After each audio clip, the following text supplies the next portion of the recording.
রাসূল সাল্লাল্লাহু আলাইহি সাল্লাম যখন খায়বারের যুদ্ধ শেষ করে ফিরে আসছেন, তো সারা লাইলাম তিনি রাতে হাঁটতে লাগলেন। রাতে হাঁটছেন, ফাআদরাকাল কারা, তখন আল্লাহ রাসূলকে নিদ্রা পেয়ে গেল, খুব ক্লান্ত, ঘুম আসছে এরকম হাঁটতে হাঁটতে। ফাআররাসা, তখন তিনি রাতে শুয়ে পড়লেন, রাতের শেষ দিকে শুয়ে গেলেন। ওয়াকালালে বেলালিন, বেলালকে বললেন, বেলাল ইকলালানা আল-লাইলা, তুমি আমাদের পাহারা দাও। শত্রুর জন্য মুহাম্মদ সাল্লাল্লাহু আলাইহি সাল্লামকে পাহারাদার ঠিক করতে হয়েছে। আপনি যদি বলেন না আল্লাহর রাস্তায় আছি, এই কথা ভুল। না, আল্লাহ রাসূলের আল্লাহ রাস্তায় চলে না। আল্লাহ তো সবকিছুই করেন, তো আল্লাহর নবী কেন বলছেন যে বেলাল তুমি পাহারা দিবা? ইকলালানা লাইলা, বেলাল তুমি ঘুমাবা না, তুমি আমাদের পাহারা দাও, শত্রু যেন আমাদের ক্ষতি না করতে পারে। আপনার প্রস্তুতি থাকবে মানুষের মতো যেগুলো প্রয়োজন, তারপরে আপনি তাকদীরের কথা বলবেন। আপনার প্রস্তুতি থাকলো না আর আপনি তাকদীরের কথা বললেন, তা নয়। মুহাম্মদ সাল্লাল্লাহু আলাইহি সাল্লাম বলছেন বেলাল পাহারা দাও। বেলালুন মাকুদ্দের লাহু, তখন বেলাল সালাত আরম্ভ করলেন। যে পাহারা আর কি দিই, তাহলে সালাত আরম্ভ করি। অন্য এক বর্ণনায় এসেছে যাকে পাহারা দিতে বলেছিলেন তাকে একজন তীর মেরেছিল, তীর মেরে এসে পায়ে লেগেছে, দিয়ে রক্ত ঝরঝর করে ঝরছে, তারপরেও সালাত আদায় করছে। তো ওই হাদিসে প্রমাণ হয়েছে যে রক্ত বের হলে অজু ভেঙে যায় না। ফিকার বইয়ে লেখা আছে রক্ত শরীর থেকে গড়ে পড়লে কি হয়? অজু ভেঙে যায়। শরীর থেকে রক্ত গড়ে পড়লে অজু ভেঙে যায় না, এ কথাই ঠিক। এই যে তীর এসে গায়ে লেগেছে, রক্ত ঝরঝর করে ঝরছে, সালাত আদায় করতেই আছে। তো পাহারা দিচ্ছেন উনি, সালাত আদায় করে পাহারা দিচ্ছেন। ফানামা রাসূলুল্লাহ সাল্লাল্লাহু আলাইহি ওয়াসাল্লাম, রাসূল ঘুমিয়ে গেছেন, সঙ্গী সাথীও ঘুমিয়ে গেছেন। ফা আসনাদা ইলা রাহালিহি, তিনি তার বাহনটাতে হেলান দিয়েছেন।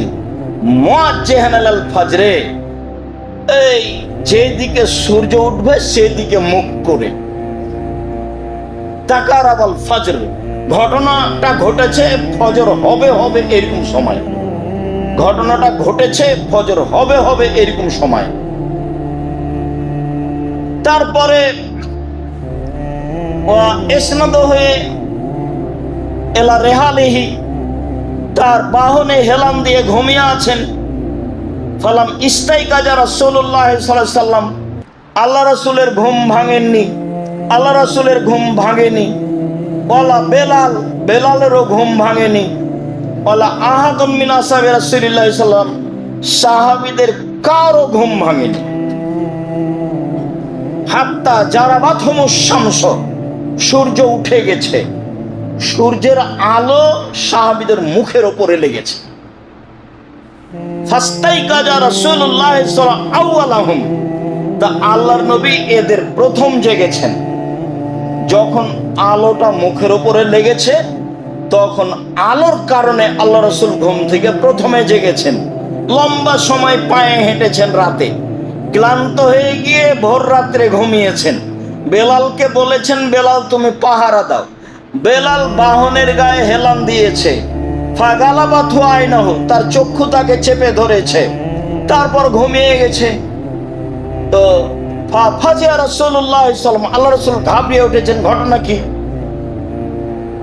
ফাকালা ইয়া আয় বেলাল, আল্লাহ রাসূল বলেন বেলাল কি ব্যাপার, তুমি ঘুমিয়ে গেছো যে? তখন বেলাল বলছে আখা যাবে নাফসি, আল্লাহ যে আখা যাবে নাফসে, আপনাকে যা ধরেছে আমাকে তাই ধরেছে, আপনাকে যা ধরেছে আমাকেও তাই ধরেছে, আমি তো বুঝতে পারিনি। আল্লাহ রাসূল বলল ইক্তাদু, চলে এখানে থাকা হবে না। অফির ওয়ায়াতিন কালা ইন্না হাজা শায়তানা ফি ওয়াদিন, এই উপত্যকায় শয়তান আছে, চলো এখানে থাকা হবে না। তাহলে শয়তান সব জায়গায় থাকে না, শয়তান জায়গা বিশেষে থাকে। রাতে যেখানে পেশাব পায়খানা করার জন্য বসবেন, খেয়াল করে দোয়া পড়ে বসবেন। শয়তান সব জায়গায় থাকে না, কোনো কোনো জায়গায় থাকে, এটাই ঠিক। আল্লাহ রাসূল বলেন, এখানে শয়তান আছে, এখানে সালাত আদায় করবো না, চলো। ফাত্তাদু রাওয়াহিলাহুম, তারপর বাহন সব চলে গেল এক জায়গায়। চলে গিয়ে বলল, এখানে নামো। বেলাল আজান দাও। আজান দেওয়া হলো, বেলাল ইকামত দিল। সাল্লা রাসূলুল্লাহ সাল্লাল্লাহু আলাইহি সাল্লাম সালাত আল ফজরে, আল্লাহ রাসূল ফজরের সালাত আদায় করলেন। তারপরে তিনি বললেন, শোনো, মান নাসিয়া আহাদুকুম সালাতাল ফালিসাল্লি ইযা যাকারাহা, কেউ যদি সালাত থেকে ভুলে যায় তাহলে যখনই তার স্মরণ হবে তখনই সে যেন সালাত আদায় করে। অন্য এক বর্ণনায় এসেছে, তিনি বললেন, শোনো, ইযা রাকাদা আহাদুকুম, যখন তোমাদের কোনো ব্যক্তি ঘুমিয়ে যাবে, আও নাসিয়া আনিস সালাহ, অথবা সালাতকে ভুলে যাবে, ফায়দা যাকারা ফালিসাল্লিহা কামা কানা ইসাল্লিহা ফি ওয়াক্তিহা, তাহলে সে যেন সালাত আদায় করে নেয় নির্ধারিত সময়ে যেভাবে করতো সেভাবে। এবার কি বুঝলেন? ফজরের টাইমের সালাত তো জোরে কেরাত ছিল, এখন তো সালাত, এখন তো সকাল 8টা-9টা, এখন কিভাবে হবে? এখন জোরেই হবে। আল্লাহ রাসূল বলছেন, তোমরা সালাত আদায় করবে যেই সালাত যেইভাবে ছিল সেইভাবে। আজান দিবা, দিনেই সকাল 8টার সময় আজান দিতে হবে, সকাল 8টার সময় ইকামত দিতে হবে, সকাল 8টার সময় জোরে কেরাত আদায় করে সালাত আদায় করতে হবে। এটাই সুন্নাত, এটাই ঠিক। রাসূল সাল্লাল্লাহু আলাইহি ওয়াসাল্লাম এই কথা বলেছেন, ইন্না শায়তানা আতা বেলালান ওয়া হুয়া কায়েমুন ইউসাল্লি, শয়তান এসেছিল বেলালের কাছে, তখন বেলাল সালাত আদায় করছিলেন। তো ইহুদেও কামা ইহুদাস সাবিয়্য, তো শয়তান তাকে গায়ে হাত দিয়ে এরকম ভাবে বাচ্চাকে যেভাবে নিম দেয়, ঘুমানো, ঘুম পাড়ায়, চেষ্টা করে ঘুম যাও ঘুম যাও, ওইভাবে ও শয়তান বেলালকে করছিল, ঘুমানোর চেষ্টা করছিল। তখন তার চোখটা চেপে গেছে, ঘুম চলে এসেছে। এটা বেলালের জন্য সম্ভব হয়েছে, এটা যদি উমার হতো। আল্লাহ রাসূল বলছেন, যেভাবে বলছেন আপনাকে আমি সেভাবে শোনাচ্ছি। তার মানে আমার আপনার কাছে শয়তান আসতে পারে, এটাই স্বাভাবিক। আপনাকে আমাকে খুব সতর্ক থাকতে হবে, এটাই স্বাভাবিক। আল্লাহ বহু জায়গাতে বলেছেন যে শয়তান আপনাদের স্পষ্ট শত্রু, খোলা খলি শত্রু, সব সময় খারাপটাকে ভালো করে দেখায়। তার কাজই এটা, জেনাকে সুন্দর করে দেখাচ্ছে, জেনাকে সুন্দর করে দেখাচ্ছে। অথচ জেনা কোন কালে সুন্দর হলো এত বড় খারাপ কাজ? মানুষকে হত্যা করা সুন্দর করে দেখাচ্ছে, মানুষকে হত্যা করা এত বড় খারাপ কাজ কি করে ভালো হতে পারে?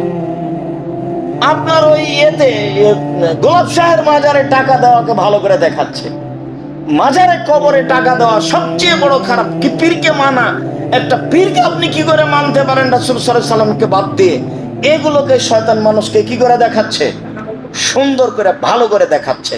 তখন মানুষ বলছে ঠিক আছে। তা আবু হুরায়রা বেলাল রাদিয়াল্লাহু তাআলা আনহু সালাত আদায় করছেন, তখন বেলালকেও ঘুম দিচ্ছে, বাচ্চাকে যেভাবে ঘুম দেয় মায়ে, বাচ্চাকে যেভাবে মায়ে ঘুম দেয়, বেলাল রাদিয়াল্লাহু তাআলা আনহুকে শয়তান সেভাবে কি দিচ্ছে? ঘুম দিচ্ছে। ইতিমধ্যে চোখটা বন্ধ হয়ে এসেছে, ঘুমিয়ে গেছে। তো ঘুমিয়ে গেছে তো এখন তো নাগালের বাইরে, যার জন্য 3টে সময়ে বিধান তুলে নেওয়া হয়েছে মানুষের উপর থেকে। ওই সময়ে যা কিছু ঘটুক, ওই ঘটার বিচার হবে না। এক, ঘুমের সময় যদি কিছু বলে থাকে, ঘুমের ঘরে বউকে তালাক দিয়েছে, কথা বাতিল। ঘুমের ঘরে কাউকে গালি দিয়েছে, কথা বাতিল। পাগল হয়ে গেছে, বউকে তালাক দিয়েছে, কথা বাতিল। তবে রাগ করে বউকে তালাক দিলে তালাক হবে, মজাক করে বউকে তালাক দিলে তালাক হবে। বলছে রাগ বসে তো দিয়েছে, হায়েজ অবস্থায় তালাক দিয়েছে, হায়েজ অবস্থায় দিলেও হবে, রাগ করে দিলেও হবে, মজাক করে দিলেও হবে। আল্লাহ রাসূল বলছেন 3টা কাজ চূড়ান্ত চূড়ান্ত, মজাকও চূড়ান্ত। হাজলুহুন্না জিদ্দুন জিদ্দুহুন্না জিদ্দুন, মজাকও চূড়ান্ত, আর চূড়ান্ত চূড়ান্ত তার একটা হচ্ছে বিবাহ, তার একটা হচ্ছে তালাক, তার একটা হচ্ছে আযাব। মজাক করে তালাক দিল তালাক হবে, তৎ করে রাগ করে তালাক দিল তালাক হবে। যখন তাকে তালাক দিতে বাধ্য করা হয়েছে মোকরা, মানে ওর ভাই বা ওই গ্রামের লোকেরা বলছে যে তুই তালাক দিয়ে দে, না তোকে পিটাবো।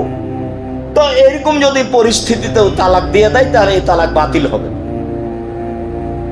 পাগল অবস্থায় যদি তালাক দেয় তাহলে তালাক বাতিল হবে। ঘুমন্ত অবস্থায় যদি তালাক দেয় তাহলে তালাক বাতিল হবে। যেই ছেলে এখনো বুদ্ধি হয়নি, বিবেকহীন, তার উপরে কোন শরীয়ত প্রযোজ্য হবে না বুদ্ধি না হওয়া পর্যন্ত। তিনটে বিষয় আল্লাহ তাআলা তার উপর থেকে বিধান উঠিয়ে নেওয়া হয়েছে। তো যেহেতু এখন তিনি ঘুমিয়ে গেছেন, কাজেই তারা সালাত কাজা করলেন, এই অপরাধে তারা অপরাধী হবেন না। আর সেদিন রাসূল সাল্লাল্লাহু আলাইহি ওয়াসাল্লাম নিজেও ছিলেন। তাহলে রাসূল সাল্লাল্লাহু আলাইহি ওয়াসাল্লাম মানুষ, বোঝা যাচ্ছে যে রাসূল সাল্লাল্লাহু আলাইহি ওয়াসাল্লাম কি মানুষ, যার এরকম ঘটনা ঘটতেই পারে। ফেরেশতা হলে, নূরের হলে এগুলো ঘটনা ঘটবে। জিবরাইলের তো ঘটবে না কোনোদিনই। তো জিবরাইলের নূরের, মুহাম্মদ সাল্লাল্লাহু আলাইহি ওয়াসাল্লামের নূরের তো এই ঘটনা ঘটলো যে, হাদিস তো বুখারী মুসলিম, আপনি বিবেচনা করবেন কি? মানে মুহাম্মদ সাল্লাল্লাহু আলাইহি ওয়াসাল্লাম মানুষ, এরকম ঘটনা ঘটতেই পারে। তিনি খেতেন, তিনি চলতেন, তার স্ত্রী ছিল, তার পরিবার ছিল। পরিবারের সাথে অনেক সময় সন্তুষ্ট হতেন, অসন্তুষ্ট হতেন, অনেক সময় বউকে কিছু বলতেন, সেটাও স্পষ্ট কোরআন হাদিসে সব উল্লেখ হয়ে গেছে।